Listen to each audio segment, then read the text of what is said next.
Alright, now we're going to take a look at the function called depth. Now, what is the depth of a list? Just an empty list has a depth of 1, and a list with like some elements in it that also has a depth of 1. Here, I'll write these down here. Okay, so empty list has a depth of 1. A list with a list inside of it has a depth of 2.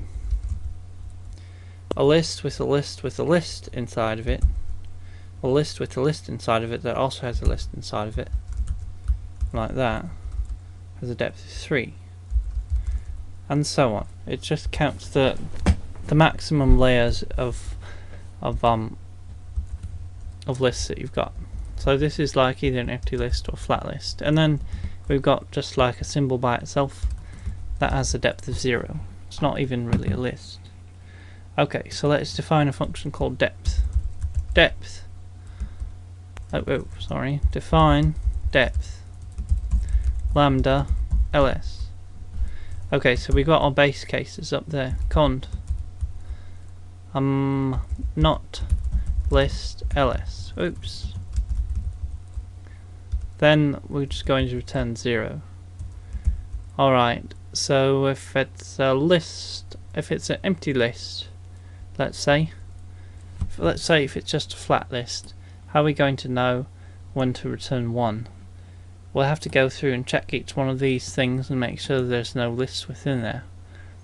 Now, if there is a list within this flat list here, then we have to add 1 to whatever we got, and then go down and check that list as well.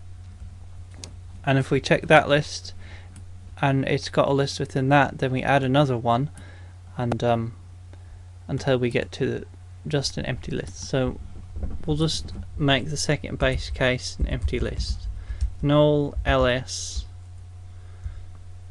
then we'll add 1, and we'll just output 1. Okay. Now let's say if the next case, if we get to the car of ls and it is not a list, then we want to just go down the coder of ls, because we have to check each one of these to make sure that it's not a list. So not list car of ls. Then we're just going to run depth on the coder of ls. Alright, now the last case is if it is a list. Now what did we say we'd want to do? We'd want to add 1 to the depth of the list within the list, and then continue checking on the rest of the list as well. But we won't. We'll just do this. Hold on a second. Okay, so else we'll add 1 to the depth of the car of ls. Oops. Sorry. Okay, add 1 to the depth of the car of ls. Now let's run this. Now this isn't gone.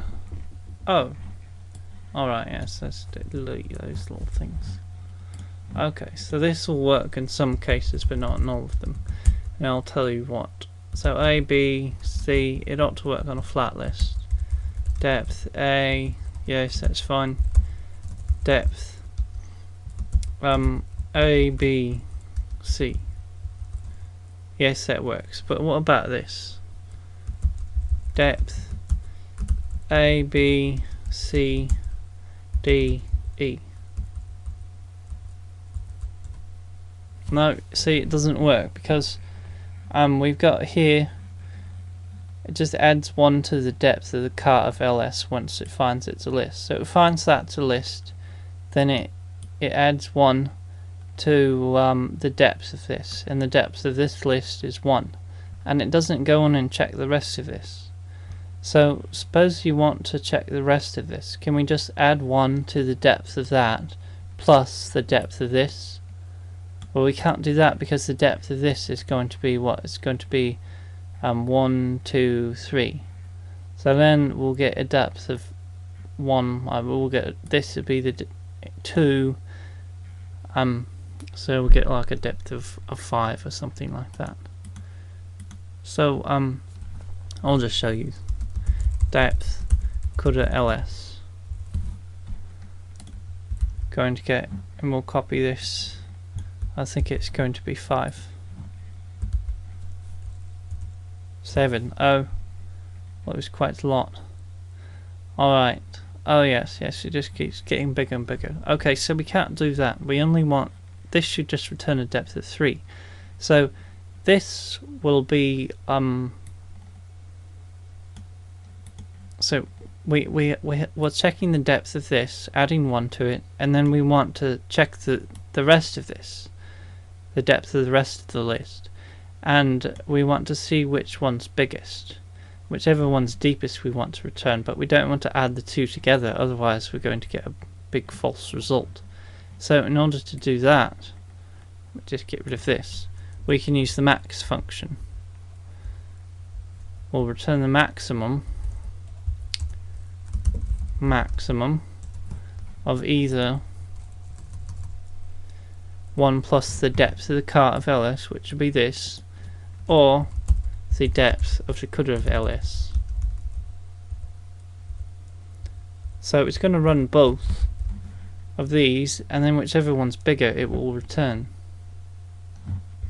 So let's run this and then paste that old thing here, and there we get 3 like we want. D, E, F. So there's no F in there, but you know what I'm talking about.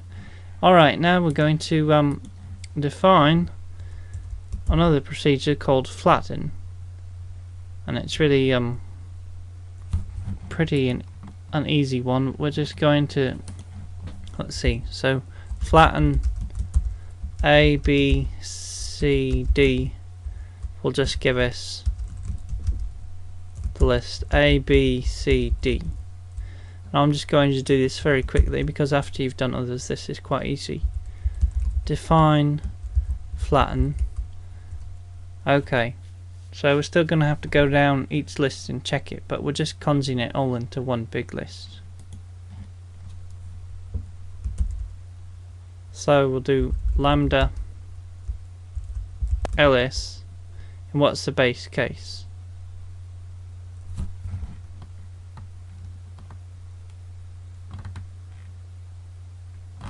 Hold on a second here.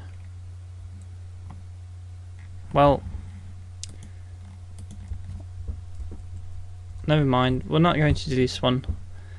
Basically, it's like reverse. Remember when we did that reverse function?